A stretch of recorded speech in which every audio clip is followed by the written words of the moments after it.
What's up, guys? We are here with Adam, a good Hi. buddy of mine, for shit, Fuck you. 16 years probably, going on a pretty long time. And I told him before I ever even started podcasting, before I got a podcast, that he was going to be one of my first guests. And he is actually the first guest of the podcast. Hey, yo. Um, Adam is kind of inspiring in the fact that this guy has pretty much done what he's passionate about for a long fucking time. And he moved all the way to Chicago to do that. Worked at, what was it? Next in Chicago, Yeah, which is one of Grant Atkins's restaurants. He owns Alinea. He's had 3 Michelin-starred restaurants for so long. I worked there for 2 years. Got a lot of experience, a lot of stories about it. And yeah, it has taught me a lot of work ethic. That is one big thing with restaurants is work ethic is huge. Yeah, it's taught me a lot. he said he's got stories. I can't remember if it was the Chicago one, but he told me some pretty crazy stuff that took place in the restaurant. And after working, I work at just like Buffalo Wild Wings, which is the lowest low class that you could get out of a kitchen. But there's crazy shit that goes on in these places. So like the stories he would tell me, 1000% believe that that shit was happening. Like it was going down like that. So why? Okay, so he lived in Missouri, born and raised here, right? Yep. You started cooking. You went to culinary school for a little Yeah, while. I took a year off of school. I went from high school, didn't go to any schooling a year after that, and then decided to go to culinary school over that summer. Okay, so let's talk about that. What made you want to start cooking? Honestly, there was over that summer that I was off, I literally just was like, "Hey, mom, could I fire up the grill, like make something?" And then before that, I never really had like any sort of inspiration with cooking. Grandma, didn't know her. Like she passed away before I was born. Most people have those kinds of stories where it's like I remember being in the kitchen with my grandma cooking cookie or making cookies and shit like that. Never really had that. My mom, she was single. She was a single mom for the most part. So a lot of it was TV dinners, things like that. So there was no real inspiration out of that. It was mainly my uncle. He brought over some like barbecue ribs one day, and I was like, "Damn, that looks pretty good." And then I was like, "Let's see, let's give our little hand at it." So then I did, and I was like, "You know what? This might be what I go to school for." And so I went to school for it only like a year, and then went and started working in restaurants after that. So that's crazy to me. I'll say, like you said, there was no like, dude, it's like I said, you stuck to this shit for like how long now? How 10 long? years. 10 years.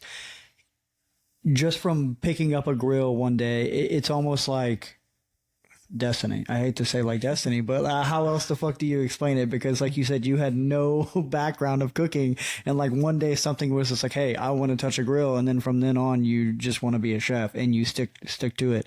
Like even there's been times where this guy would message me and be like, dude, I fucking hate my job. I don't make enough money. I'm working all the fucking time, and I would constantly be like trying to get him to go do something else that makes more money, that pays better, but it wasn't in what he wanted to do, and he would still he just stuck through it. Like sometimes it was like, dude, this fucking guy will not listen, but like he knew what he wanted to do. Like deep down, he knew what he wanted to do, what he needed to do.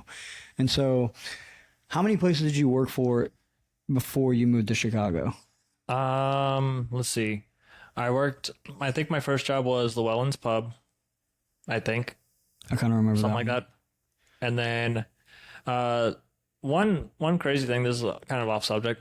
One crazy thing about that is with restaurants, like I would literally get off at like midnight, 1 o'clock.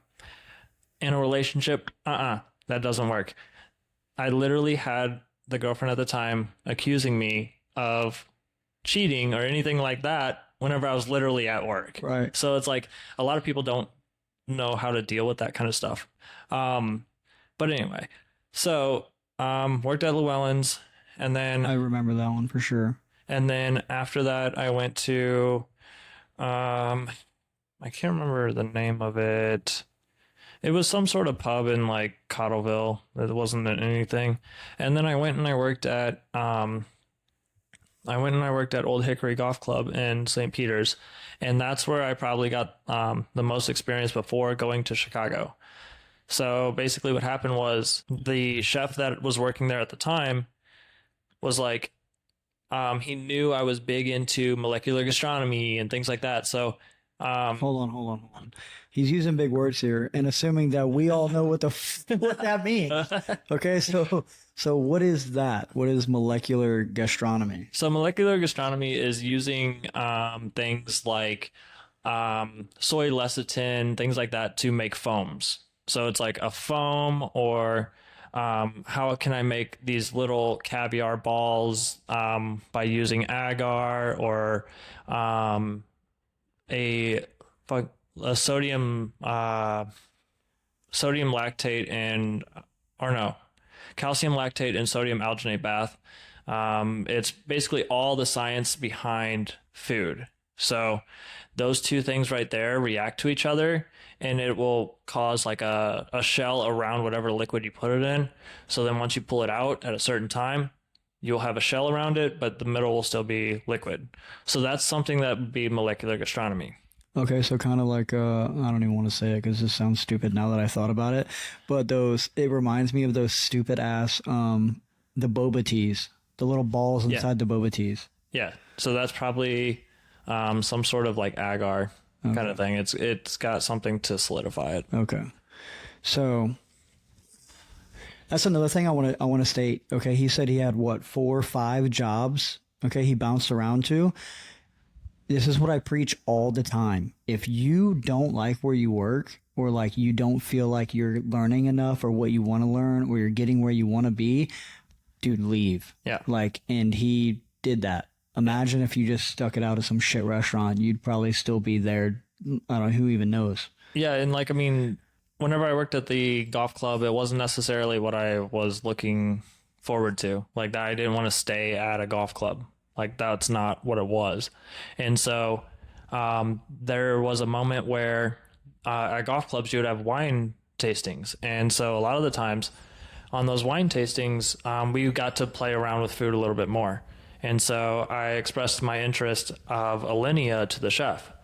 And so he basically, what he did was he was like, okay, well, we're having a wine tasting. Let's see what you can do. And I was like, okay.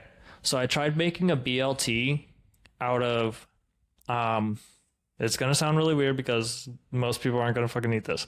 But it was tomato caviar with a bacon snow, and there was iceberg ice. All of this was within the Alinea book. Okay. You have Instagram, right? Yeah. Did you post this shit on your Instagram back in the day? Okay, damn. I remember when you did work there, or maybe it was when you went to Chicago, but you would post shit all the time. Mm. Which I will leave in the comments, a link to his Facebook and his Instagram if you guys want to check out some of the shit he's done in the past. But all right, let's get back to the BLT. So basically, we wanted to make an amuse-bouche, which is a one. The name is Oh, I know. cracking me up. It's French for you. But basically, what you would do is it's a one bite. So you would take a spoon of all of the bacon snow, or the bacon snow, iceberg ice, and the tomato caviar. And the idea of it was to see that it's completely different than what the BLT actually looks like. And so you would eat it, and the first thing that you would think of is a BLT. So that was like the whole idea of molecular gastronomy, is to kind of change what you can do with certain flavors. And so it turned out horribly. It didn't work. The iceberg ice just melted, and then like the bacon snow was fine, and then the tomato caviar, it was agar and it was gross. But it didn't really work. And so the chef at that time knew that I enjoyed doing that kind of stuff. And so at one point, he came up to me and he was like, "Hey, I saw that Alinea is hiring on Facebook. Why don't you go up there and stage for them?" And I was like, "Okay, that sounds great." At first I was, well, no, I take that back. At first I was very like hesitant because I was like, how am I going to get up to Chicago? How am I going to do all this? Like, how's this going to work? And so because I was looking at the book and that's where I got all my inspiration from, but, and this chef knew it. He just reached out and did that. So I go up there and Hold on. So you had okay, I do remember this. You had a book that's where you were pulling all the of actual this. book is literally right there. Okay. That's the book that I had.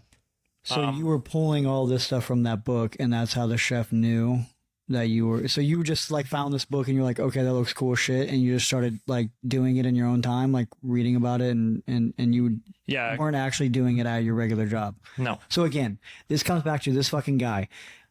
It's literally like a passion. Yeah. He's just going out of his way to learn about shit that is not even related to what he does. Okay, so he knows that Alinea, is this the name of the company, the restaurant? The restaurant. Okay, in Chicago. Okay, so you're trying to figure out how to get there. Yeah, so I basically was like, how am I going to do this? Well, then I hit up my friend Rick. I met this guy online on one of the Halo games that we played all the time. Good friend of mine. I asked him, I was like, hey, can I stay with you for a couple of days? I'm going to stage at this restaurant and see what it's about. What does stage mean? So a stage is basically a working interview. Okay. So you don't get paid for it. Hell yeah. Best kind of work, baby. I was going to say, if one thing could represent restaurants, that's it. Fact. You don't get paid for it. Fact. And you'll love it. You do not get paid for it and you will love it. Yeah. You're learning here, okay? Fucking your experience here is your pay. Yes. So anyway, I go in there and this was leaps from what I was doing before. Like, this is people paying $300 for a tasting menu whenever. What does that mean? So a tasting menu is like it's coursed out. So basically you get small bites, but it is a lot of them. So the reason why they do that is because it allows you to try a bunch of different foods on a longer period of time, but then you get to, you don't get full right away. And so the idea of it is to be full at the end of it. And so, but you got to try like 10 different things instead of just eating a burger. So it also sounds like a good idea. Like if you've never been to a restaurant before, you don't know what to order, you don't know what to eat. So you would do this tasting menu to kind of get like a taste of everything. Maybe the next time you come back, then you'll know what to order. Or is people just literally doing it just because they want to eat that type of way? It's kind of hard because like I've been to tasting menus that haven't filled me up, and that is very disappointing. That is one of the worst things. Like, it's like ordering something on the menu and not liking it. Like it makes you pretty mad. Yeah.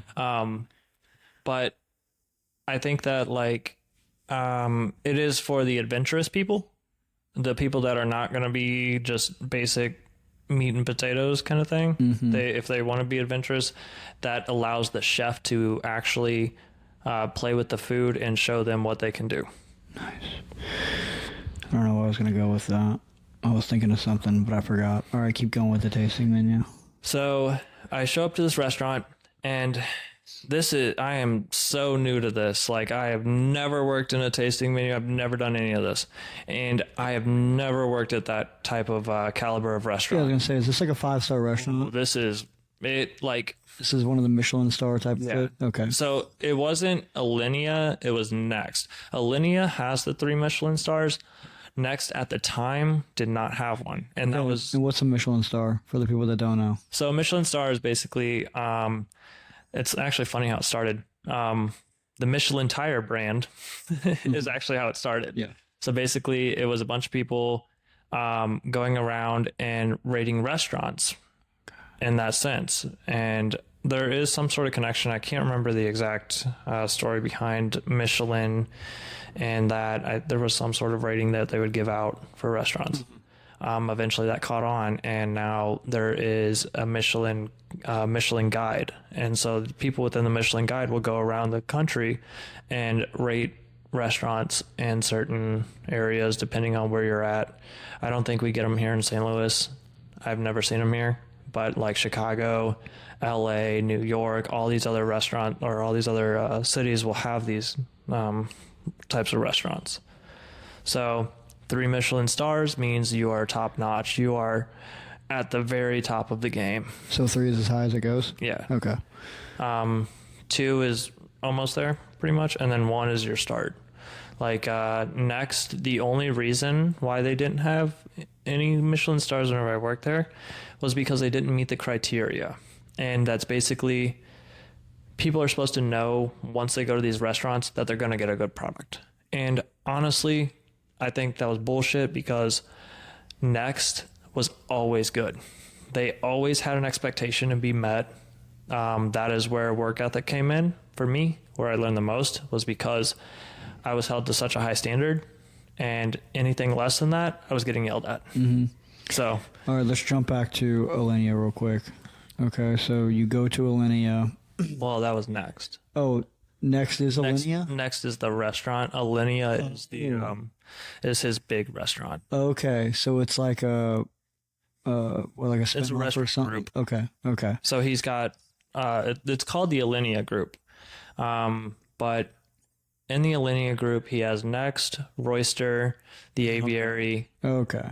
and Alinea. So Alinea is like, basically, if you're going to put it in business terms, they're like the corporation, and then Next and these other ones are like subcorps underneath that. Okay. But they're all underneath the same chef. Right. So he's got his whole thing.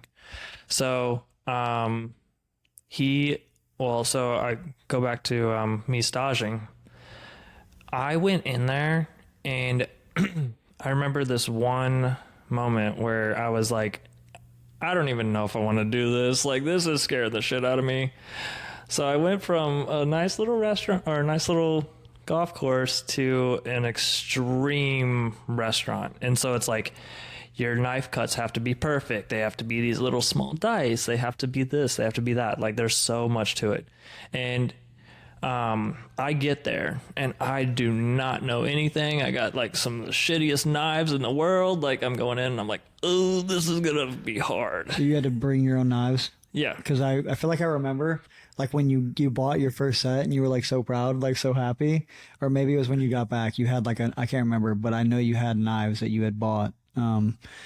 So, dude, this is like it's such a scam, kind of, working in the restaurant. Yeah. It's almost like working as a carpenter or something like that. You have to bring your own tools to the job. Yep. Like, and okay, so every chef that was there had to have, like, they had their own knife set. Yep. That's crazy. Like, there was no real house knives. Like, that is a thing in some restaurants. Not in there. That's crazy. You bring your own stuff. That's crazy. Don't let anyone touch your stuff. Okay. That's another one. Okay. Like, who the fuck touched my knife? Like, Yeah. Okay. it's not good. That's hilarious. So my first night there, I was over there prepping, just doing the little small stuff. Like, they don't allow stages to do big stuff that's going to necessarily ruin the night for somebody. So I was over there, the littlest, tiniest crown tips of thyme. Like, it's the smallest part of thyme. Once you look at the end of it, it's got like 3 or 4 little leaves off of it. That's called a crown tip. I had to pick 1,000 of those. Oh, wow. And so, oh my God, they gave you like the grunt. dude, it was the grunt work. There was nothing going on. It's just me sitting there for like 45 minutes to an hour, just picking these things. It was hell. But I feel like that's like a test. Like, they're testing you. Like, the very first thing is like, okay, can this guy do some, like, we're going to put him through the fucking ringer to see if he even can stay through this part, because this is probably going to be the easiest part of all this shit. Dude. So whenever later on, whenever I finally got, or whenever I took the job, that literally happened. We had a stage come in, and I was like, "Pick me 1,000 time tips." This fucking guy. And so This fucking guy said, you know what? This happened to me. Now I'm going to do it to somebody else. yeah, I turned into that guy. That's hilarious. But yeah, so basically I did that, and I went up to the stage an hour later, and I was like, "So how many you got?" And he's like, "I wasn't counting." And I'm like, "I need exactly 1,000, just so you know. Like, I need 1,000 for this night, because in those restaurants, every single one of those is counted for. So there is 6 time tips on each plate. You have to have 6 time tips on each plate. So, yeah, this guy just did not count it at all. And I was like, all right, well, there's all the stuff that you had. You have to go back and count that. And he's like, I'm not doing that. And he just took his apron off and walked out. Damn. Well, And I was like, well, looks like I'm doing that. Yeah. Like, so, and I knocked that out. But so how long were you there when that happened? probably about roughly a year Oh, okay. at that point. So a pretty good amount of time. Yeah. You'd learned like kind of a lot. Yeah. And so, like, I mean, that was a fun part, though. Whenever you got the stages in, you're like, yeah, I don't have to do that today. I'm going to dump it on this guy, because you never knew when they were going to come in. It would just be like a random show of this guy. And I'm like, oh, sweet. We got a stage. Here you go. A little bit of hazing. Okay, so you watched Bear on Hulu. Yeah. I watched a little bit of it. How close to the beginning intro when he's like in that fine dining environment and he's like getting fucking screamed at by the chef, and that, like, how accurate is that? That is pretty accurate. It is. Like, it's not Hell's Kitchen. It's not like that. It's not Gordon Ramsay yelling at you like that. But it is very high intense. I literally had somebody tell me that if it was their restaurant, they wouldn't have hired me. And I was like, God damn, like, that's rude. But yeah, so there was that. There was like so many different things like that. Like, I've seen ice sculptures thrown. That was a good one. And the chef just got pissed and came down because somebody turned the ice sculpture thing inside out and the fish didn't have scales. Oh my god. And so in those restaurants, that is what matters. That is hilarious. So, like, it came out on this, like, it came out like it was like a fish jumping out of water, but on the bottom of it was cut, and so that's where what your bite would be. So, like, the top was supposed to sit on there, and it was going to be presented that way, and the fish scales just didn't exist. So it was a bare fish. There was no definition on it. So how long does it take to make something like that? So the way that we did it was it's not a hand sculpted one. It was like a rubber piece that went around it. Okay. And so what we did was we took crushed ice and we filled it with crushed ice, and then we added water to it and we let it freeze overnight. Okay. And that was another problem. They couldn't let that freeze overnight again because they needed it for service that day. Yeah, exactly. Okay, so I mean, to be fair, if I was the chef, I would probably also be like, no one noticed, like, when you're putting the fish on and there's no... The rubber thing was inside out. Yeah. So, dude, yeah. So they were heated at that point. Complete incompetence. Yeah. Yeah. I agree with the chef on that one. But so to get back to my stage, which kind of falls into that, as I was working, that restaurant shared a prep kitchen with one of the other restaurants of his. And so the other restaurant of his was a cocktail restaurant. So, like, our cocktail bar. So basically they focused more on cocktails and being all, like, nice and fancy about that. And so, but they did have a food menu, and there was one guy down there that would work on the food menu for their whole night because it wasn't that big. People didn't go there for the food necessarily. And there was a kitchen upstairs that if they did, they would have like chicharrones and stuff like that. So a lot of it was bar food. Well, they had foie gras on there, and foie gras is duck. It is duck liver. It's delicious, but it can be fucked up pretty easily. and this guy fucked it up. And Massage. it was one of the workers for them. And so this chef, I have never seen someone get yelled at so badly. This is my first day on the job, and I'm just like, holy shit, like, do I want to work with this? So is this like Gordon Ramsay type shit right here? Yeah, he literally, he told him he was the biggest piece of shit in the world. And he was just like, I can't fucking believe you even work here still. And like, was just going off on this, laying into him every chance he had. Like that guy would go back upstairs to work in the other kitchen and come back down and yell at him again, like for the same shit. Like he would not let go of this guy. And so like, that was my first night there, and I was like, holy shit, like this is high intensity. So wait, you're like, okay, your first night as the stage or like an actual employee? Okay, as a stage. Okay. So I'm seeing this and I'm like, holy shit, do I want to do this? And literally the next day, that guy doesn't show up. And so I'm like, damn, like he just straight walked out. He did not show up again. So he was done. He was done. And that was an employee. Yeah. Okay. That was an employee for them. Opening for you. Yeah, that was my opening night. And then the next day on that 2-day stage was him just not being there. And I'm like, that sounds pretty good right now, not gonna lie. Like, so then I after that, hey, back to Destiny. Dude. Back to fucking Destiny. This guy shows up. This guy met a guy playing. Dude, let's break this down for a second. This guy met someone playing fucking Halo who just had. How far away did he live from the restaurant? 45 minutes. That's not bad. I mean, that's not bad. That's a decent drive. And his family was willing to let me live with them. Yeah, that's crazy. Okay, Destiny. Then he shows up, stage, first night. Guy fucks up real bad. Is fog wall expensive? Dude, hell yeah. So that's probably why he was so pissed. Oh, yeah. Guy fucks up. Fucked up a lot. Gets screamed at, quits, opportunity for you. It's literally like the stars fucking align for this guy. Well, like that portion, I didn't like. The jobs were already there. That wasn't my job that I was going to be taking. That was a guy on the other restaurant, not the one that I worked for. But either way, like I went through with it, and I was like so nervous doing that. I literally went back after the stage, and I went to the chef that found the job and everything for me, and I was like, I don't know if I want to do that, chef. Like, I like it back here. And then he's like, yeah, but he's like, you're not going to like necessarily go anywhere doing this.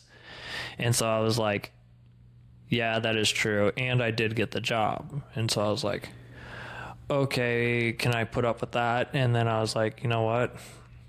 Fuck it. We're going. And so like, I asked my friend Rick, I was like, hey, can I live with you guys for a bit? Like, and they were very like caring and everything like that. Like I literally slept on their couch. Like I did have my own room a little bit, but a lot of the times I'd be coming home late and their bedrooms were upstairs and I didn't want to wake them up, so I'd sleep on the couch. Dude, literally grinding. You're like the definition of grinding. Dude. And I mean the importance, and I tell those people this because like when I worked at Schnucks, I had a manager too who like kind of saw potential in me, and instead of like holding me down, like she worked really hard to like elevate me. Like I got to places where people that had been there for years never got to. And think about like if you didn't have that chef that was like pushing you to go do your own thing. Like he saw something in you and was like, hey, you need to go pursue this. And even when you went and came back and were like, I don't know, he was like, no, I know. Like you need to go do this. Yeah. And he was honestly one of my favorite chefs. And like what's funny is like I actually went and worked at that golf club because he was my teacher in culinary school. Oh shit. Okay. So is that how you got that job? Yeah. Okay. So I knew him already. What did we talk about when I first got here? Networking. It's not about what you know. It is about who you know. Yeah. Like you can be the hardest worker in the world. If you don't know the right people, you're never getting anywhere. Yeah. And honestly, that chef at the time was one of my idols. Like I would sit there and I would ask him, like, even if I messed up on something, I'd be like, chef, like, how long have you been doing this? Like, and he's like, he told me, he's like, don't measure yourself on how much time I've been doing this for. And I was like, what do you like? What? Like, how does that make sense? And he's just like, just because my experience is longer than yours doesn't mean that you can't be as good as me in a short amount of time.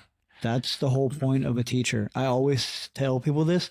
The student should surpass the teacher. Yeah. Like if your teacher's good and you're a good student, you should catch up to your teacher because he should be teaching you everything that he knows. And if you're a good student, you implement, especially when it comes to like culinary shit, you have your own brain and like how you want to, your own vision basically. So you get to like run wild with like all this information that he's giving you and you can implement it in your own way and create your own shit. And I think like, I don't cook, but to me, that's why I respect the art so much because it's literally a fucking art. Like, and you have so much control over like how you express yourself. Yep. And like one thing that I will say that experience brings with restaurants is one of my chefs that I worked for up in Chicago, not the same guy. It was a place called Belmore. And one of the things, he was a great teacher. He would show me every single little aspect of it. He showed me how to break down a halibut and things like that, and how like whenever you're doing that, you want to be able to hear your knife hitting the rib cage on the fish, knowing that you got all of the meat off of the fish. So you want to hear a clicking noise as you're doing it. And I never knew that before. And so I was like, that's a good idea. Like now you know that you're getting all of the fillet and you're not wasting any of it. And so he was a great teacher at doing that. But he was honestly a really good inspiration as well, because like he would pull the whole team in front of us and just be like, if you guys want to watch me break down the lobster in the fastest way, here you go. And so like he would just do it all in front of us. And then one of the things he had was a whiteboard, and he would always put like a quote or something like that on it to build confidence within people. And he's like, one of the things is that whenever you're going along with experience, you build a flavor bank is what he would call it. So it's basically whenever you eat something, you know, hey, this tastes pretty good. Now, can this taste pretty good with this other thing? Because I think the other thing tastes pretty good too. And so you put them together and you slowly build upon that the more experience you get. So it's like, now I know, like one of my favorite things is black garlic and dark chocolate. Black garlic is like combined. Yeah. That sounds not great. No, it sounds terrible for people. Yeah. But once they actually eat black garlic, they're like, what is this? And what it is basically fermented garlic that turns black, but it becomes all the sugars and stuff that you get in garlic come out. So it's like more sweeter, but kind of has a little hint of garlic to it. And then with that and dark chocolate, because you have the sweetness and then you have the earthiness of dark chocolate, and it goes well together to me. That's also like one of the things I like about cooking is like, especially the older I've gotten, like we just made that Mr. Beast video. Okay. We tasted like a Hershey's bar and a Mr. Beast bar, and the kids rated the Mr. Beast bar a 3 out of 10. Okay. And me and Cora eat it. They give the Hershey's a 10 out of 10. Just let everybody know. Me and Cora ate it, and I'm like, okay, you cannot ask a child to like taste test something because like they don't have the food bank that you have. So like I tasted the Mr. Beast bar and I'm like, dude, the texture is different. The way that like you eat a Hershey's, the first half of it has a certain flavor, but then like on the back half, another flavor like kind of comes in. Okay. But like the Mr. Beast bar, the profile remained the same from start to finish. The texture was better than the Hershey's bar. Like you could tell it was high quality chocolate. Yeah. Like you could tell. And so I'm like, you cannot let kids like taste shit because they just don't understand. I would say kids are some of the hardest to cook for. Oh, dude, they're picky. Because like, I mean, yeah, you can like a texture thing for them is huge. Mm-hmm. Like, I mean, there's just some nasty shit out there that they don't want to eat. Yeah. Like, and it's just the off-putting texture. For me, I'm just like, well, if you want, like, I would think that if you want kids to eat something, you have to kind of sneak it in there. Yeah. Like, make sure they can't taste it, but you can get it in there. Right. So it's like, oh, make a chili, but then add like fresh tomatoes to it, but blend it up because they don't know that the tomatoes are in there. Right. So. Yeah, you kind of got to trick them. Yeah, you kind of have to trick them in that sense. Yeah. I mean, I think, and I said this too, I was like, honestly, I feel like they rate the Hershey's on a higher scale because of what we feed them. Like I don't feed my kids that much processed trash, but like I feed them too much. So their palate has become accustomed to the chemicals and the bullshit that's just in all the food. Yeah. And like you said, fresh tomatoes. Like fresh tomatoes taste way different than if you buy a can of tomato. Like it's not even comparable. And I always tell people, if you want to test this theory out, okay, you like ketchup, go to the store, get organic ketchup, and you switch to that for like 2 weeks. Okay. And then you go back to the store, buy your regular old high fructose corn syrup ketchup, and you'll be like, what the fuck have I been eating for the last how many ever years? It's too sweet. Yeah. It tastes weird. It tastes weird. It tastes artificial. I don't know. It tastes weird. But yeah. So like you're saying, the kids, like, at least I feel like, I don't know, maybe if you raise your kids off of like natural whole foods only, I feel like they would appreciate like fine culinary food. Yeah. It would taste better to them. I think one of the problems that people have is like growing up with a parent that does not necessarily know how to cook well, because then like all you're given is processed things. And it's like, I mean, yeah, I grew up, my mom didn't cook very much at all, but I also wanted to learn how to cook. So it was a little bit different. But I think that kids don't necessarily know, like, I mean, green beans, for example. Canned green beans, trash. Absolute trash. Fresh green beans, amazing.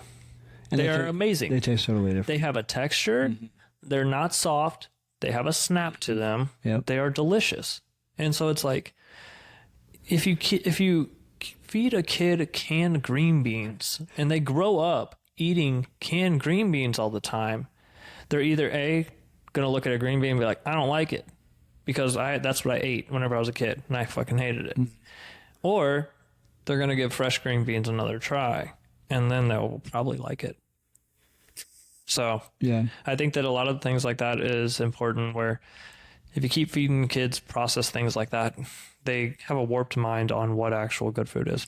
well, I mean, we can get into your micro gut biome. Yeah. You feed it processed shit, it literally is like connected to your neural pathways, and it like wires your brain to want that food and crave that food. So like you're saying, you introduce natural green beans and they're like, no, this tastes like shit, but like really it's their brain like tricking them into not liking it, even though again it tastes better.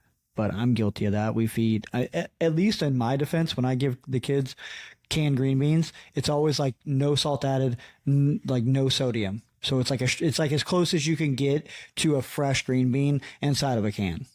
Like, do you do anything with the green beans, or do you just do? No, I just pop it open, drop it in, and cook it. Desmond eats them just like that.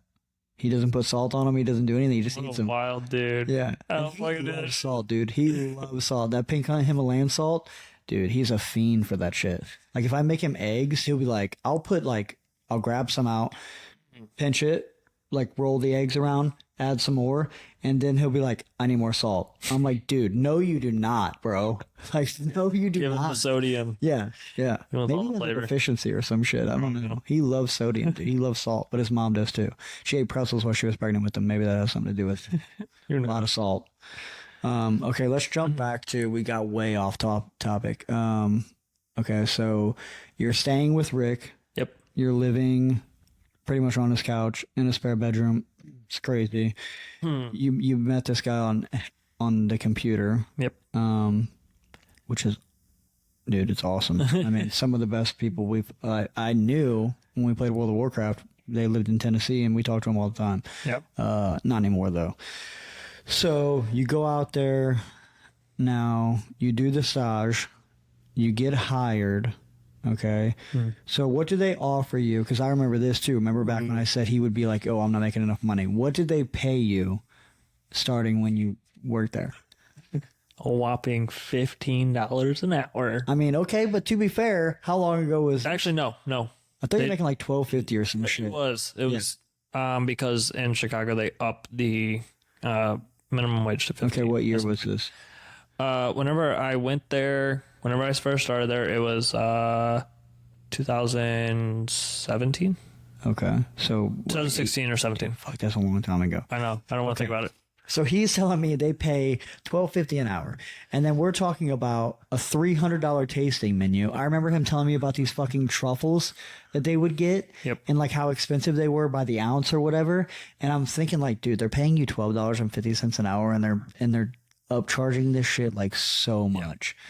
That's how they do it. Like he literally said, in the restaurant industry, it's a fucked up, like, cutthroat world, but they literally look at it like, you're working for us, you're getting experience, like that's part of your pay. That's literally how they feel. Yep. The one thing that I would always tell people is, you in those types of places, they know you have a passion for what you're doing, or you wouldn't be there. Yeah, And so they can literally treat you so badly, they take advantage of you. but they know you'll come back. Yeah. Because they, for one, it's what is that syndrome? Stockholm syndrome. Yeah. Literally, that's what I thought of whenever I left that place. Because they would literally sit there and tell you, no other place in this city is as good as we are. Dude, So that sounds like an abusive relationship. there was literally a restaurant in Chicago called Blackbird, and they would literally make fun of all the people that left Next to go to Blackbird, and they literally called them just Next 2.0 because so many people would go from Next to there, and they would just do shit like that. They would trash all the other restaurants and make you think that no one is better than them. I was gonna say, how was Blackbird? Was it like shitty or like was? It wasn't shitty, but it wasn't up to Next. Like, level. Yeah.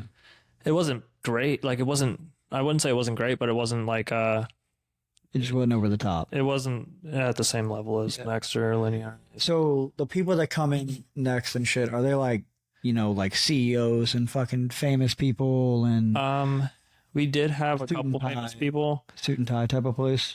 It was definitely suit and tie. The concept around Next was the menu changed every 6 months. So, and it would be a whole different theme. So there was one where we did ancient Rome. We did ancient Roman food.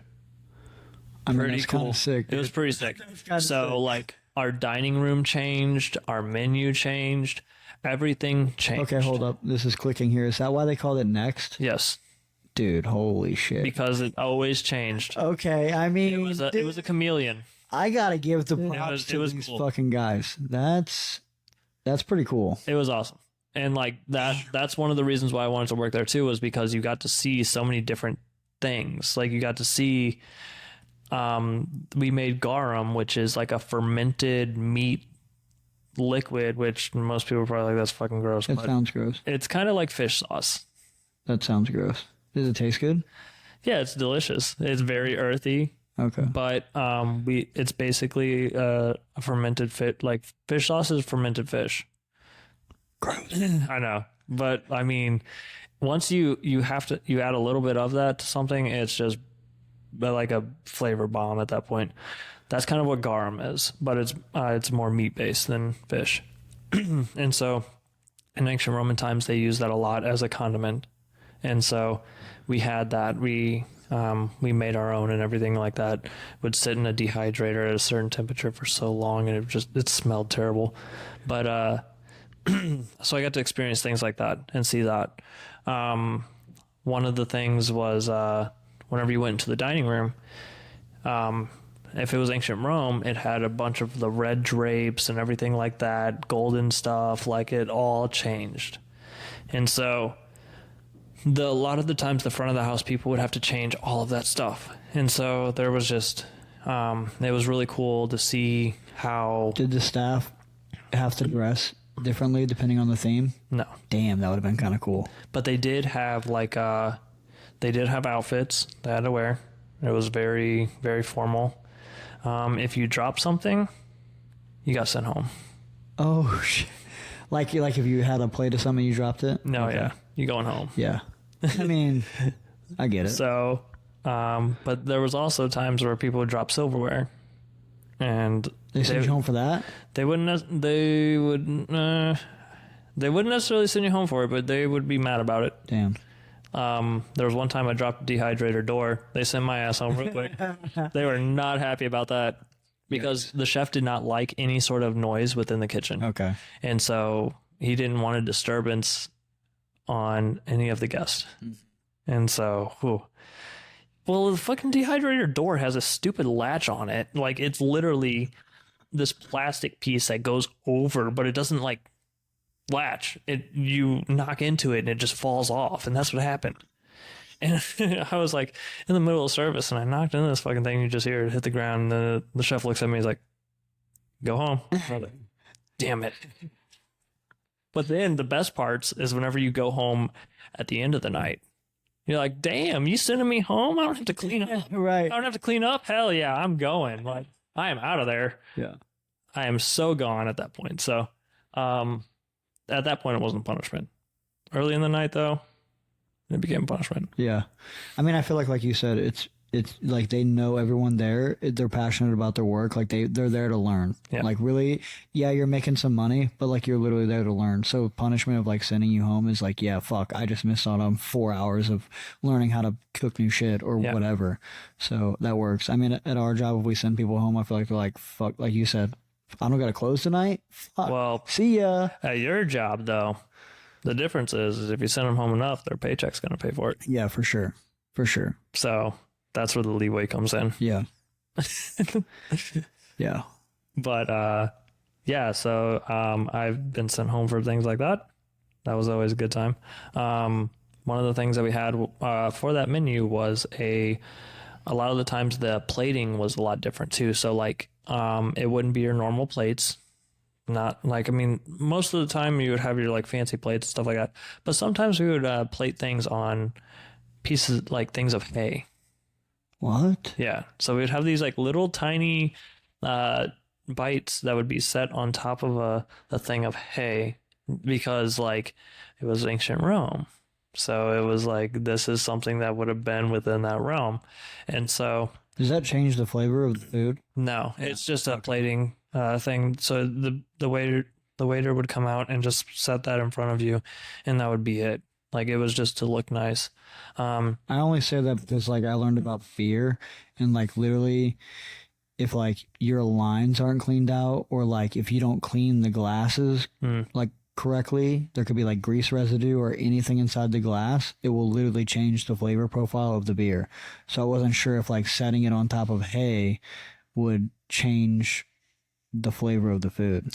No, not really. I mean, you could light it on fire and it would smoke, and then you could get some hay flavor up in there. Yeah.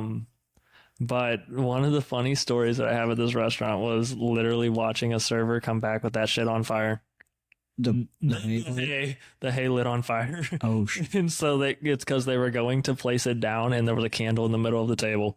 That shit just went up in flames. And so you just see them running through the dining room with this freaking thing on fire, going directly to the dish station and trying to put that out. That is hilarious. Did they get sent home? Yeah, they got. Hell yeah. If that's not a disturbance in the kitchen, I don't know what is. Oh dude, that's kind of cool though. Like, did you see that waitress just walk by with that flaming ball just come through? That's kind of. So how long did you work at Alinea or at Next? 2 years. 2 years. Okay, so you seen the Roman theme. What other themes did you see? I saw there was one. We did Hollywood. Okay. Hollywood was kind of cool. There was a bunch of dishes based off of movies. Okay. We did Cool Hand Luke. There was a bunch of like, and a lot of the times it would be like, most of the movies would have like at one point in them they would have a predominant like food source. So it'd be like in Cool Hand Luke, there was I think it was like a bet or something on how many hard-boiled eggs he could eat. And so we didn't do anything with a hard-boiled egg, but we did make a dish that looked like a hard-boiled egg. Okay.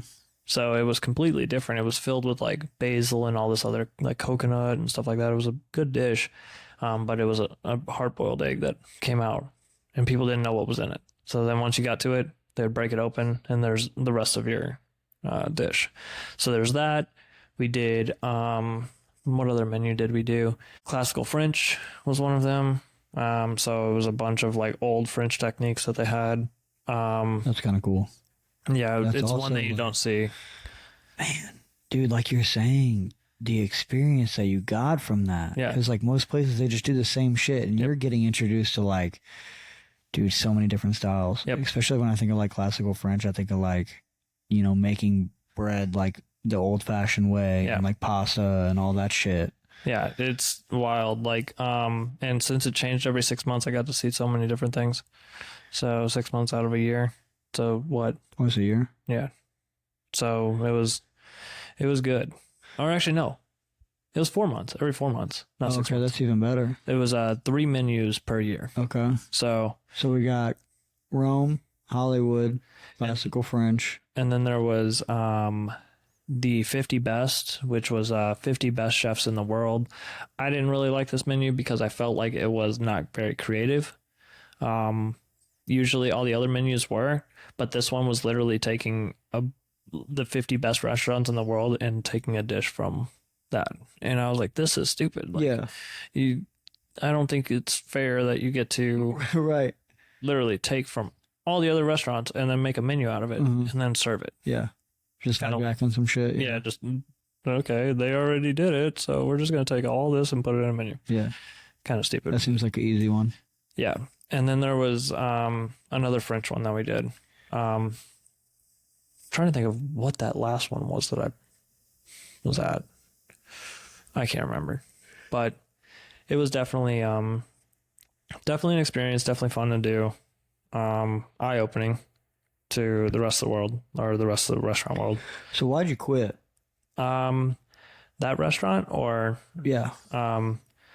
that restaurant, because Hold on. Is this the one with the manager that was like doing like weird sexual shit or something like that? oh no, that's the one back here. Okay. Okay. Oh, that's a fun one. That's a good time. Yeah. No, I quit there because I didn't feel like, I felt like all these other employees were moving up and I wasn't. And I was pissed off because I felt like I deserved to be moved up, but they weren't giving me that opportunity. And so so then I decided, I was like, you know what, I'm going to quit at this point. Like, I was talking about it for a bit and then I was like, you know what, I am going to do it. And so I did. And literally, as I did, like 2 other people quit at the same time. And well, theirs was like a day or 2 later than mine. And so then the chef comes up to me, he's like, hey, he's like, are you sure you want to quit? Other people are quitting and you can have that position. And I was like, fuck no. You weren't going to offer it to me to begin with. And now that they are quitting, then you're giving it to me? No. So I quit. What was the position? It was just to be working the line, like working upstairs with everyone else. Like, I was pissed because, so I basically had something happen where I went upstairs, I didn't do very good, and so they sent me back down to prep, and that's fine. Like, I told them, I was like, I don't feel comfortable with that because that's a lot of high pressure up there, is whenever you're plating and you have to make sure everything is going proper. And so that was a lot of pressure for me at the time on prep. Like, literally the reason why I went upstairs was because somebody left during service. And like, I got in at 6 o'clock that morning, and then this guy literally prepped all the way up until staff meal, which was like 4 o'clock. And right after staff meal is when we start our service. So we break everything down, we clean everything up, and then we start service. He was prepping for 10 hours? Well, he came in early and was prepping his station, but then once staff meal hit, he quit. He left. So they didn't have somebody to work that station for that service. And so they came up to me and they were like, Adam, you're going upstairs. And I'm like, okay, like, I've never done this before. I don't know what the hell this is going to happen. Like, I feel like I'm going to drown. And so I went upstairs, and I guess I did okay for the first night, but after that, it was downhill. So they kept you up there after the first night? They did. And then I just kept struggling. Like, do they train you when you go up there, or were they just like, here you go, you're fucking to the wolves? They would give you a recipe, try to follow it and figure it out, but half the time the recipes didn't even they weren't even measured out correctly. Like, there are so many adaptations of the recipe that I didn't even know what the hell it was. But there was certain things that I like at the time. Now I know a lot more than what I did then.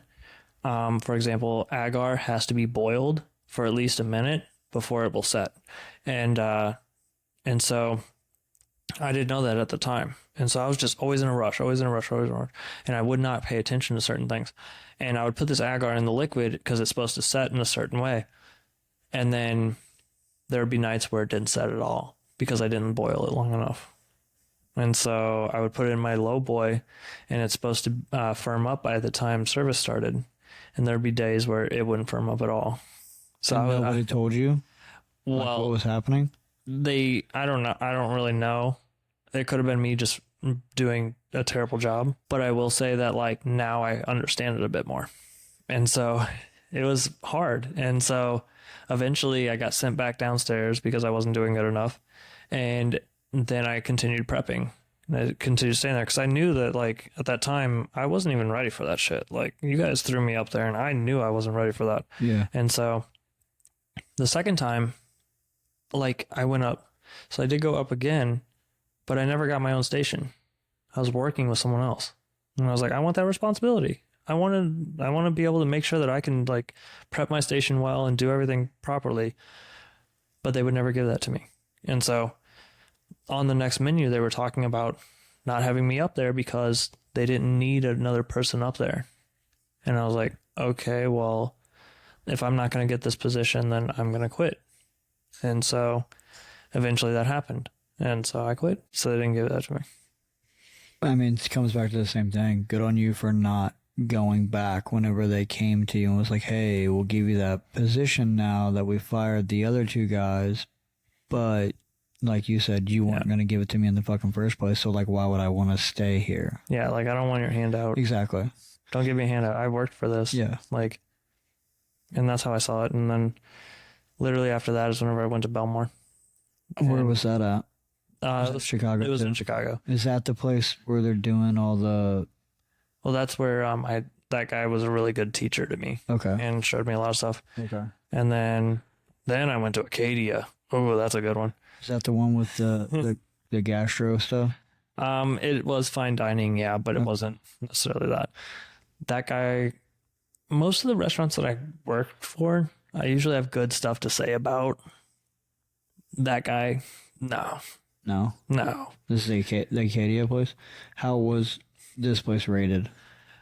This one was it? I think it was 2 Michelin starred. Oh, so it's pretty fucking good. Yeah, it was high up there. Okay, so what was the problem?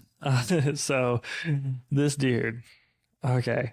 I decided to try pastry at this place. Another fucking crazy thing. The first time doing pastry at a 2 Michelin star restaurant, that's like crazy. It's a pretty high expectation. So I went there and I was like, all right, well, we're gonna see how this goes. And so I went there. So hold on, how the hell did you get this job?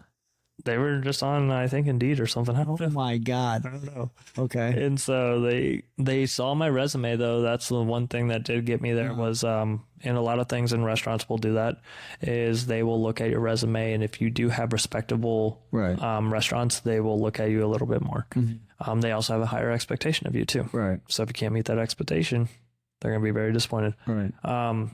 But one of the things was at Acadia, this guy would always have a New Year's Eve party all the time. And that's fine. That's great.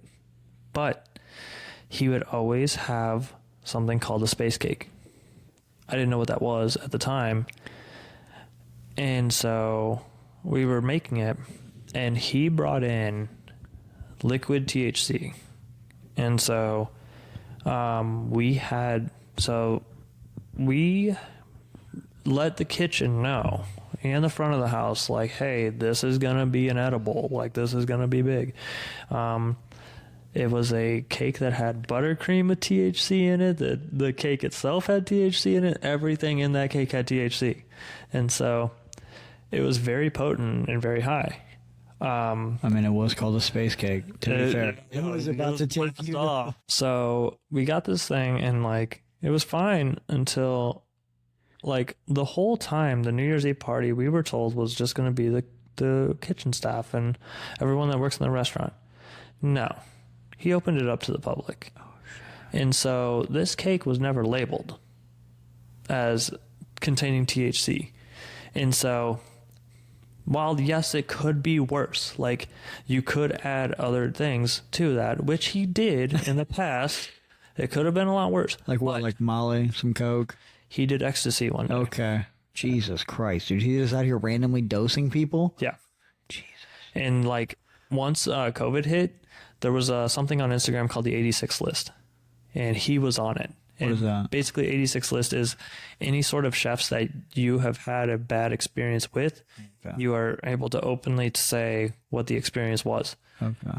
And so why did that come after COVID? Because no one had their jobs anymore. Oh shit! Okay, so they didn't care. They didn't care. They couldn't get fired for it. Oh, dude. So a lot of that stuff happened. There was a lot of chefs that were being called out on Instagram from it. So people were like dropping names and then like just dropping all the fucking tea. Yeah. Holy and there shit. was one where I knew exactly who this person was because he was explaining the whole story. I'll go into that in a second. We're getting juicy now, baby. But the space cake basically had all THC, everything like that, never labeled. That was my biggest thing. Was I was like, man, like we literally just drugged all these people because they didn't know. Yeah, that's fucked up. It looked like a cake, and so nothing was said, nothing was done. All these people were drunk, and I guess they were high too. If they ate that cake, they sure were. At that time, he didn't give a fuck. So I was literally behind the bar with one of the bartenders, and like this guy, I was pretty trashed as well at this point. And this dude, like, I didn't even know who the hell he was, and he's like, "Man, can you pour me a shot of Patron or something that we had there?" And I was like, "Yeah, dude, give me your cup." And I was just fucking pouring at this point, and like, I was like, how much you want? Like, I was just straight wasting that fucking Patron on this dude. I didn't care. It wasn't my money. Right. But yeah, I was just fucking pouring all these people shots. It didn't matter. Like, I was like, I'm behind the bar. What do you want? Like, so a lot of people would come up and do that. And there was just nothing. No, he didn't care that we were doing that. He was giving shots out to everybody. It was just mayhem. It sounds insane. So then, before I left that restaurant, there was a manager that had a birthday, and what this guy wanted to do was, have you ever seen the those women that have like a fake chainsaw thing, and they just hit their like vagina area with the metal, it just shoots out everywhere? No. You never seen like stripper stuff like that? Oh, well. So basically, this guy, he told him, he's like, hey, he's like, I'm going to get you a surprise for your birthday. And this guy has like, I think he either had a wife or a girlfriend or something. And he's like, I don't want that. He's like, I don't want you guys to get me anything or do anything. And so what he literally did was he put the plastic shit down that you would probably put on a couch if it's going to get wet. Okay. And so he put all this plastic shit down, blindfolded the guy, put him out into the dining room where everyone else eats when fucking doing this, and literally had like a stripper shooting juices and shooting shit off of her fucking vagina. Oh my God. All over. And I was like, with like everybody watching this? Yeah. Holy shit. I was like, I am not. Like, what the fuck? It was. So this is during the party with the space cake. This was a different. This was a different. Okay, this is a different time. It was the manager's birthday. Okay. Just this dude's random birthday. He was like, hey, let's just get all this shit. Yeah, that's crazy, especially when he didn't ask for that. Yeah. And specifically said, don't do that. Yeah. He completely disregarded all of that and just did it anyway. Oh shit, dude. So, this is the same guy that would brag to us about bringing women back into the kitchen, because he had this like little office within the kitchen, and he would just do lines of coke with with women or anyone, bring them back into that office, and he would tell us on how he would have sex with them back there and whatnot. At first I thought he was bullshitting until I saw some of the shit that he did, and I was like, okay, that's probably true. Right. That's absolutely true. Like, dude, I wouldn't be surprised. This is insane. And I feel like the culinary industry brings some pretty fucking wild people. Dude, it brings some wild times. Yeah, like some rock star type people. Yeah. There's a lot of drugs, a lot of alcohol, which is why I'm doing the charity that I'm doing, or the pop-up that I'm doing for that charity, because I've seen a lot of that kind of stuff. Okay, we'll talk about that in a second. Let's don't forget that, because I do want to talk about that. But let's go. Okay, so this is Arcadia. Acadia. Okay. And you worked there for how long? 6 or 7 months, roughly. Jesus Christ. And how much shit did you see in that 6 months? It was like, well, so whenever I started, it was roughly, I think, December. And the pastry chef that was there, she was pregnant. And this was another wild story. So she was pregnant. She went on paternity leave, like maybe like 2 weeks after I started. So I was there with the sous chef, and the sous chef was basically she's great. Like, she was awesome.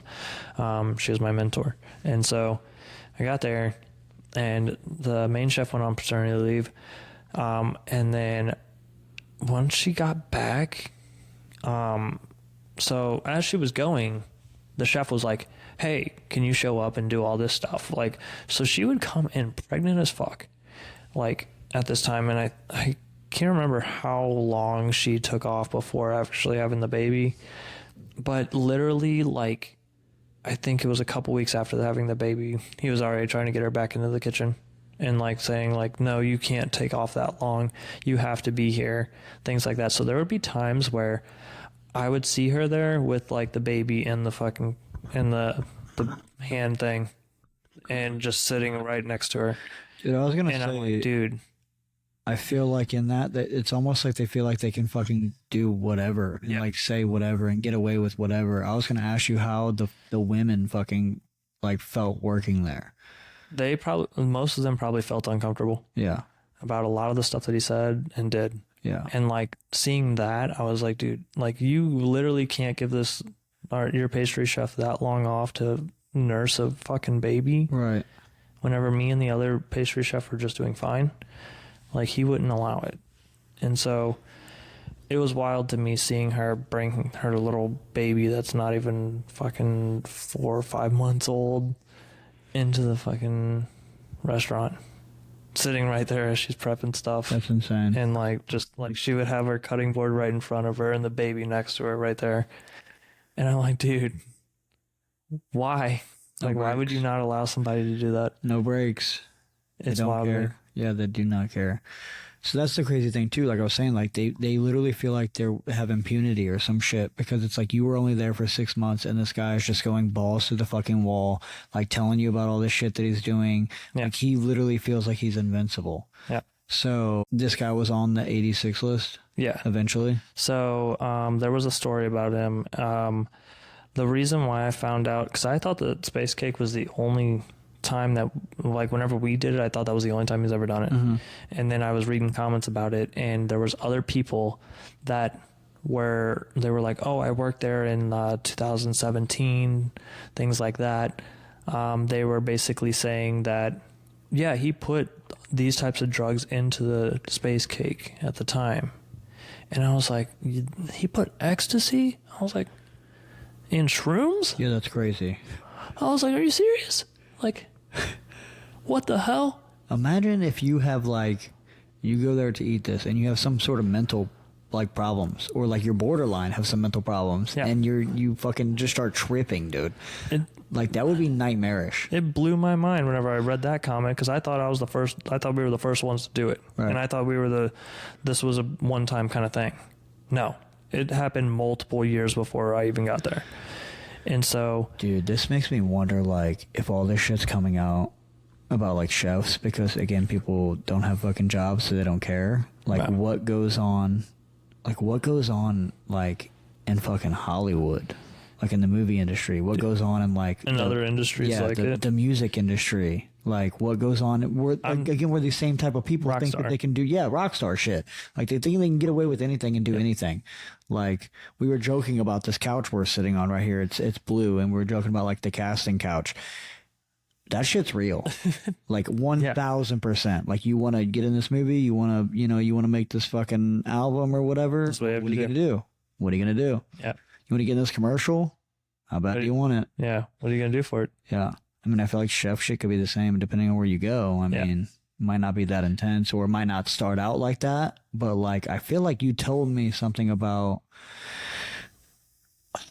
a woman who was basically being propositioned. Maybe it wasn't you. Like to either earn to keep her job or like to get a promotion or something like that. There was something going on with the manager and her. Maybe it wasn't you. No, I don't think it was me. Okay. All right, so let's jump back to this 86 list. So the 86 list was just a bunch of people that have commented on chefs and their bad behaviors and stuff like that. And so basically, one of the guys that worked there whenever I worked there, he I quit before he did. I guess he was there for maybe a year or two more. I don't know. But at some point, his brother died, and so this chef knew about it. And so what he did was he went to such a far length of terrorizing this guy. It's pretty disgusting. So he went and I guess there was some sort of thing that happened whenever the guy quit because he was a manager. So this chef went and stole pictures of his brother, made a profile of his brother, and would sit there and send him messages as his brother. Dude. And would say... This is the same guy that did the space cake shit. Yeah. That's fucking insane. And so he would purposely terrorize this guy doing shit like that.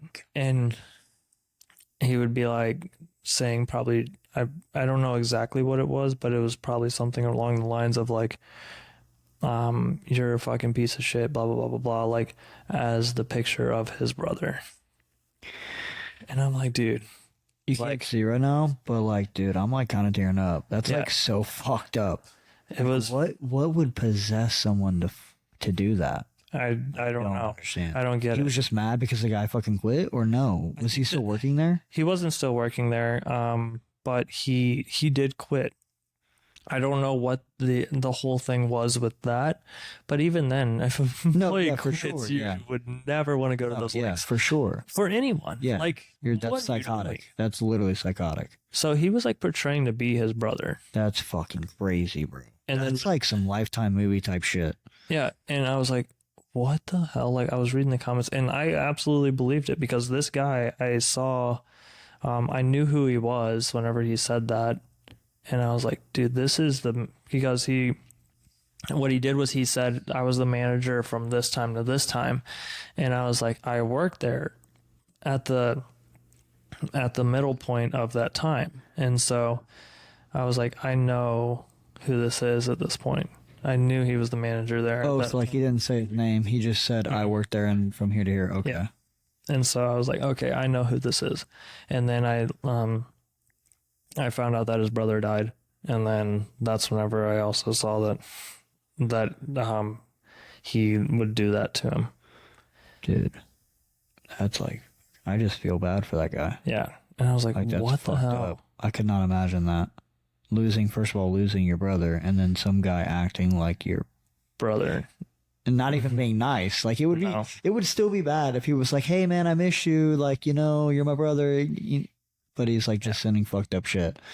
There was another thing with this guy that one of his selling points for the job was to he had a house in Maine, which that's why his restaurant is named Acadia, because Acadia State Park is from Maine. And so he got a lot of his seafood flown in from there. And so he also had a place up in Maine that was kind of like a resort. And so he was trying to take chicks there, wasn't he? Yes. This is what I got confused about. I knew there was fucking something that happened. So what he did was his selling point on the job was you got 2 weeks vacation every I think during the summer and during the winter. He would take people up there. But for you to go up there, you had to pay for your own flight there, but he would cover the house and everything else. And so once you did that, you were able to go and explore Maine and stuff, and sounds like a great idea up until the point where he starts drugging people while there. There was a girl. Okay, I don't remember this. There was a girl that. So I had my suspicions because I worked there December to probably, I think, like roughly March or whatever it was. I can't remember.